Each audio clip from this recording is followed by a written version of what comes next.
exhibitions and also the competitions. Well, right now, from the right, it's the Hawk, the T1. That came in flying well, the light smells. It's a shame it's not the old lady. It is. No, it's a red here. Chucked her in on about fucking scene. Hey, got you just to feel it. Got to see them.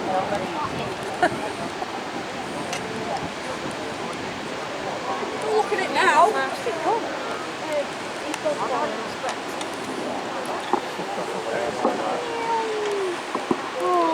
I'm about ready for another pee.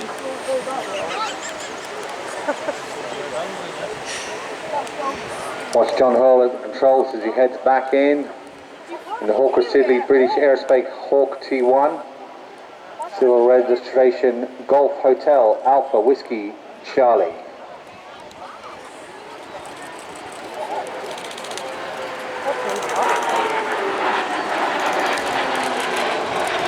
In its military service, it was X-Ray 342.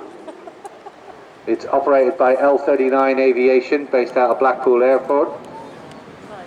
And that unique red, white and blue raspberry ripple test aircraft markings. Look at the vertical climb on it. Powered by that Rolls-Royce Adore turbo fan. John Hurley is a former Royal Air Force fast jet pilot and QFI. His flying background includes the Blackburn Buccaneer, Tornado GR1 and BA Systems Hawk T1, clearly.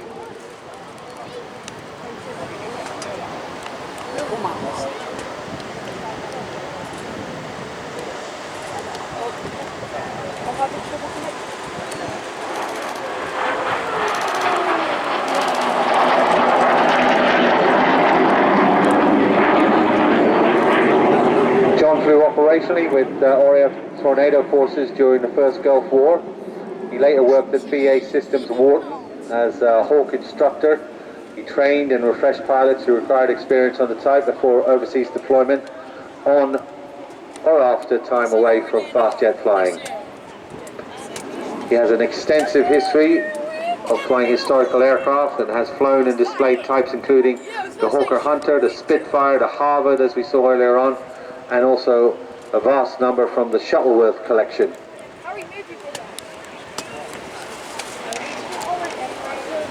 This aircraft began its military career as XX-342.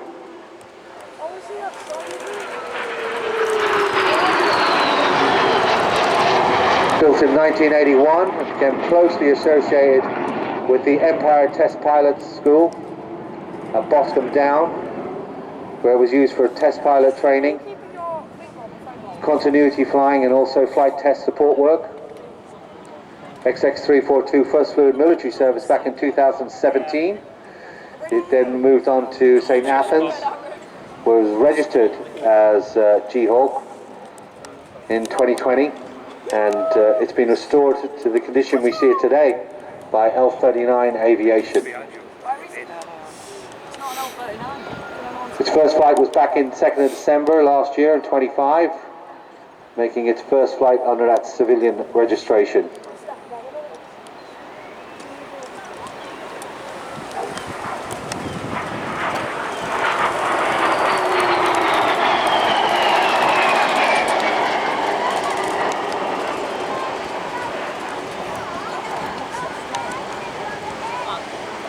That raspberry ripple scheme, I used to live right at the end of the runway at Farnborough, and you would see that with all the aircraft coming in and out of there from the Empire Test Pilot School and the Royal Aircraft Establishment.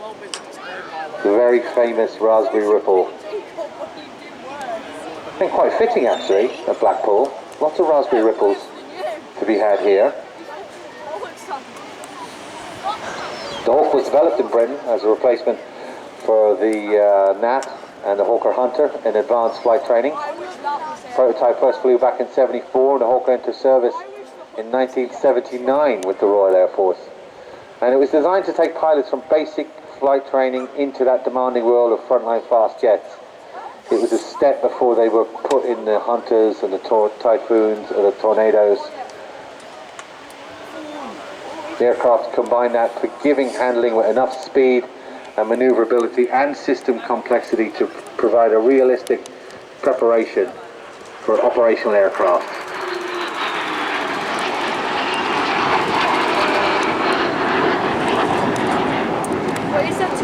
Now, while the Hawk still may fly around the world, this particular variant, the T1, was withdrawn from RAF service. 100 Squadron were the last ones to fly it back in March 2022. That's actually 2022.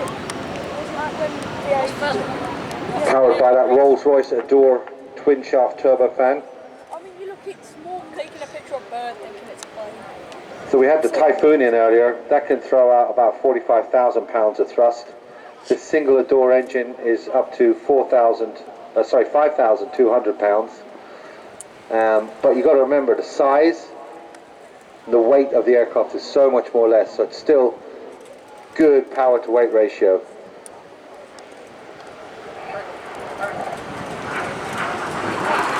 Nice 4-point hesitation roll.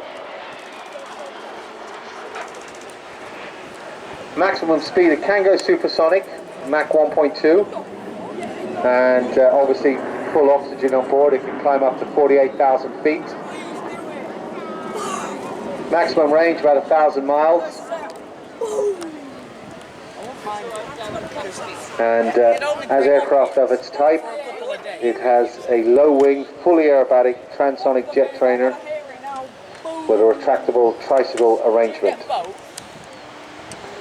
That's significant less raw for frontline fighters such as a Typhoon, but its response, controls and clean aerodynamic design give it that excellent energy retention and graceful handling as we've seen John show off to its best ability today.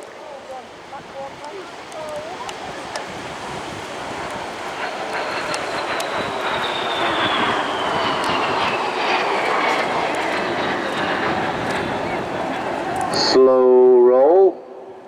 The aircraft clearly doesn't have an afterburner, and every vertical maneuver therefore depends on the pilot carefully managing that speed and the height. So as he's pitching the aircraft up into those big loops, he's constantly looking at his airspeed and his height. He knows that he has to be at a certain airspeed at the top of it. So as he's doing that rolling maneuver up, Just actually doing something to me. It's like the race. They actually do something.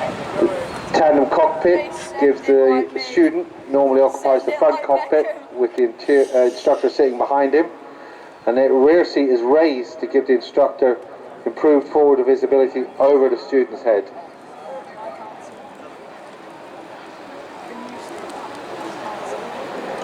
Both positions have flying controls and access to the principal aircraft systems, and that long clear canopy gives you great visibility.